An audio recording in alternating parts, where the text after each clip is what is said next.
کثیر بن قیس رحمۃ اللہ علیہ کہتے ہیں، میں حضرت ابو درداء رضی اللہ عنہ کے پاس دمشق کی مسجد میں بیٹھا ہوا تھا کہ ایک شخص ان کی خدمت میں آئے اور کہا کہ میں مدینہ منورہ سے صرف ایک حدیث کی وجہ سے آیا ہوں۔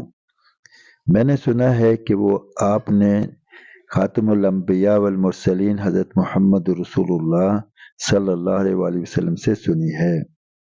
ابو درداء رضی اللہ عنہ نے پوچھا، کوئی اور تجارتی کام نہیں تھا؟ انہوں نے کہا نہیں۔ ابو درداء رضی اللہ عنہ نے پھر پوچھا کہ کوئی دوسری غرض تو نہ تھی؟ کہا نہیں، صرف حدیث ہی معلوم کرنے کے لیے آیا ہوں۔ ابو درداء رضی اللہ عنہ نے فرمایا، میں نے حضور اکرم صلی اللہ علیہ وآلہ وسلم سے سنا ہے کہ جو شخص کوئی راستہ علم حاصل کرنے کے لیے چلتا ہے، حق تعالیٰ جل شانہ اس کے لیے جنت کا راستہ سہل فرما دیتے ہیں، اور فرشتے اپنے پر طالب علم کی خوشنودی کے واسطے بچھا دیتے ہیں، اور طالب علم کے لیے آسمان زمین کے رہنے والے استغفار کرتے ہیں، حتیٰ کہ مچھلیاں جو پانی میں رہتی ہیں وہ بھی استغفار کرتی ہیں، اور عالم کی فضیلت عبد پر ایسی ہے جیسا کہ چاند کی فضیلت تمام ستاروں پر ہے، اور علماء انبیاء علیہ السلام کے وارث ہیں۔ انبیاء علیہ السلام کسی دینار اور درہم کا وارث نہیں بناتے بلکہ علم کا وارث بناتے ہیں۔ جو شخص علم کو حاصل کرتا ہے وہ ایک بڑی دولت کو حاصل کرتا ہے۔ حضرت ابو درداء رضی اللہ عنہ فقہائے صحابہ میں ہیں، حکیم الامت کہلاتے ہیں۔ فرماتے ہیں کہ نبی مکرم صلی اللہ علیہ وآلہ وسلم کی نبوت کے وقت میں تجارت کیا کرتا تھا۔ میں نے مسلمان ہونے کے بعد چاہا کہ تجارت اور عبادت دونوں کو جمع کروں، مگر دونوں اکٹھی نہ رہ سکیں تو مجھے تجارت چھوڑنا پڑی۔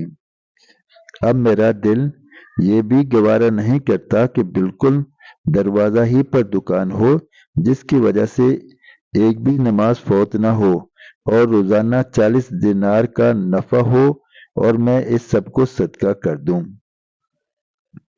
کسی نے پوچھا کہ ایسی تجارت سے کیوں خفا ہوئے کہ نماز بھی نہ جائے اور اتنا نفع روزانہ کا اللہ رب العزت کے راستہ میں خرچ ہو، پھر بھی پسند نہیں کرتے؟ فرمایا، حساب تو دینا ہی پڑے گا۔ ابو درداء رضی اللہ عنہ یہ بھی فرماتے ہیں کہ مجھے موت سے محبت ہے اپنے مولا سے ملاقات کے شوق میں، اور فقر سے محبت ہے تواضع کے واسطے، اور بیماری سے محبت ہے گناہ دھلنے کے واسطے۔ ان حضرات کے ہاں حدیث حاصل کرنے کے لیے سفر کرنا کچھ اہم نہیں تھا۔ ایک حدیث سننے اور معلوم کرنے کے لیے دور دور کا سفر طے کر لینا حضرات صحابہ اکرام کو بہت سہل تھا۔ شیبی رحمۃ اللہ علیہ ایک مشہور محدث ہیں، کوفہ کے رہنے والے ہیں۔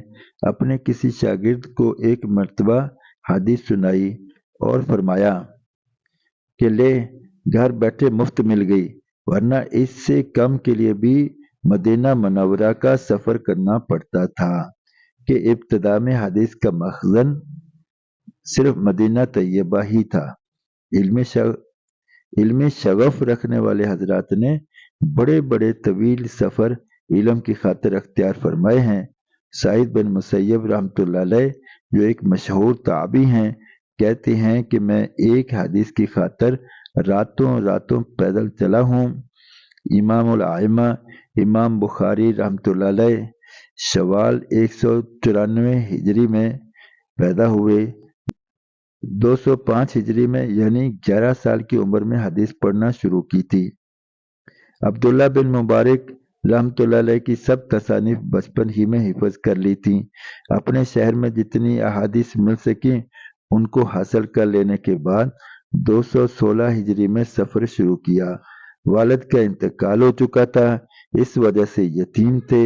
والدہ سفر میں ساتھ تھیں۔ اس کے بعد بلخ، بغداد، مکہ مکرمہ، بصرہ، کوفہ، شام، عسقلان، حمص، دمشق ان شہروں میں گئے اور ہر جگہ جو ذخیرہ حدیث کا مل سکا حاصل فرمایا، اور ایسی نو عمری میں استاد حدیث بن گئے کہ منہ پر داڑھی کا ایک بال بھی نہ نکلا تھا۔ کہتے ہیں کہ میری عمر 18 برس کی تھی جب میں نے صحابہ اور تابعین کے فیصلے تصنیف کیے۔ حاشد رحمۃ اللہ علیہ اور ان کے ایک ساتھی کہتے ہیں کہ امام بخاری رحمۃ اللہ علیہ ہم لوگوں کے ساتھ استاد کے پاس جایا کرتے، ہم لوگ لکھتے اور بخاری صاحب ویسے ہی واپس آ جاتے۔ ہم نے کئی روز گزر جانے پر ان سے کہا کہ تم وقت ضائع کرتے ہو، وہ چپ ہو گئے۔ جب کئی مرتبہ کہا تو کہنے لگے کہ تم نے دکھ ہی کر دیا، لاؤ تم نے کیا لکھا۔ ہم نے اپنا مجموعہ احادیث نکالا جو 15,000 حدیثوں سے زیادہ مقدار میں تھا۔ انہوں نے اس سب کو حفظ سنا دیا، ہم دنگ رہ گئے۔